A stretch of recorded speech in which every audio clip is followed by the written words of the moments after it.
Le président sud-africain Cyril Ramaphosa a reçu mercredi 26 janvier 2022 son homologue zambien Hakainde Hichilema. Lors de cette rencontre, les deux dirigeants se sont engagés à se tenir informés des opportunités d'investissement dans leurs pays respectifs. Ils ont également identifié la nécessité d'encourager les entreprises à investir dans les domaines qui présentent un intérêt mutuel pour le développement régional, notamment la valorisation des minéraux et la fabrication locale ainsi que l'agriculture. Toutefois, cette visite a suscité des vives réactions de la part de l'opposition qui reproche au chef de l'État zambien de trop voyager et d'augmenter les dépenses de l'État.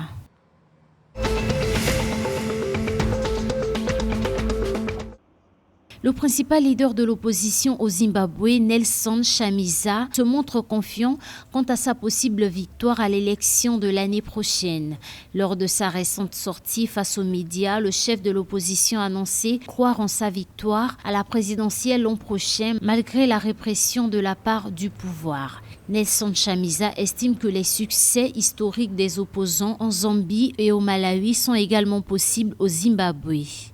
Pour rappel, Nelson Chamisa a annoncé lundi 24 janvier 2022 que son parti abandonne son nom historique, le Mouvement pour le changement démocratique MDC, et devient désormais la Coalition des citoyens pour le changement CCC.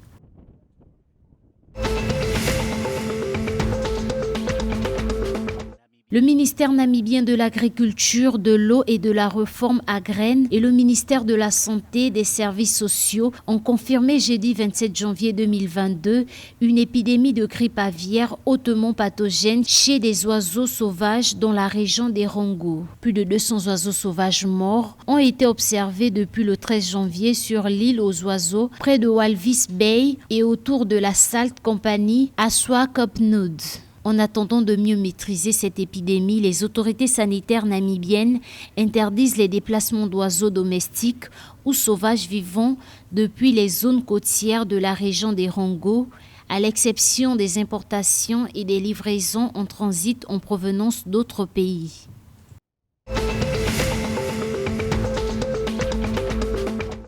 Après avoir dissous son gouvernement lundi 24 janvier 2022, le président du Malawi, Lazarus Chakwera, a nommé dans la nuit de mercredi à jeudi un gouvernement partiel. 10 anciens ministres ont été reconduits dans le nouveau gouvernement composé de 12 membres. Mais le chef de l'État malawite a choisi deux nouveaux alliés, un fidèle du Parti du Congrès du Malawi, MPC, au pouvoir, Sam Kawale, et le puissant homme d'affaires et membre du parti allié, Mark Katsanga Piri. Cependant, pour les portefeuilles clés des finances, de l'intérieur et des affaires étrangères, le président n'a pas encore désigné les ministres.